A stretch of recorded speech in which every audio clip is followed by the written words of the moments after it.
हुजूर पाक मुहम्मद मुस्तफ़ा सल्लल्लाहु अलैहि वसल्लम जिन फरमायो त कूड़ ॻाल्हाइण वारो ऐं रिश्तनि खे टोड़ण वारो मुंहिंजी उम्मत खां ख़ारिज थी वञे थो।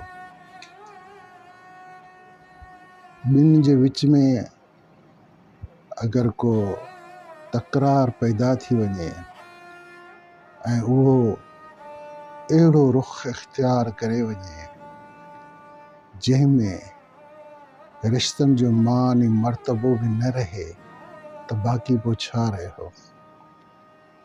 को सुलझाइण जी कोशिश करे, को मन में मेर ऐं वेर रखे त अफ़सोस थिए थो। मोही कलाम अहिड़े पस मंज़र खे ज़हन में रखंदे तरतीब ॾिनो आहे जेको मां तव्हांखे ॿुधायां थो। अल्लाह ॾे हिदायत सोचो मन को समझो, अल्लाह ॾे हिदायत सोचो मन को समझो, केॾो मान मोहब्बत मिलो मन को समझो।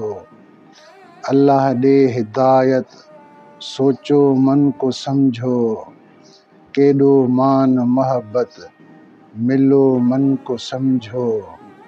थिया ॾींहं केॾा मिलण तो छॾियो आ, थिया ॾींहं केॾा मिलण तो छॾियो आ, विसारे असांखे ग़मनि में गॾियो आ।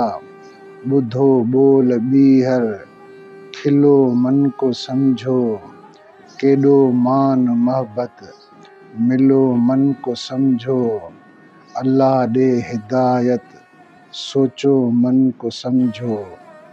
एॾी दिल में दिलबर अदावत छो आहे, एॾी दिल में दिलबर अदावत छो आहे, सदाकत बजाए शिकायत छो आहे।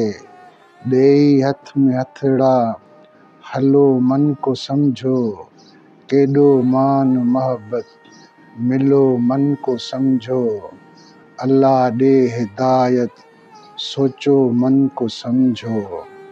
रखी दिल में रंजश कॾहिं कीन हलजे, रखी दिल में रंजश कॾहिं कीन हलजे, परे थी न प्यारल ईअं दिल न पलजे।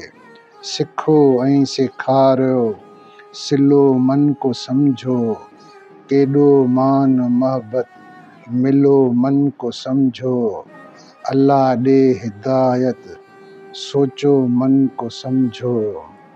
भलाई में बेशक राज़ी रब रहे थो, भलाई में बेशक राज़ी रब रहे थो, सॼण यार साग़िर सोचे सभु चवे थो। भलाई जे एवज़ भलो मन को सोचो, केॾो मान मोहब्बत मिलो मन को सोचो। अल्लाह ॾे हिदायत सोचो मन को समझो।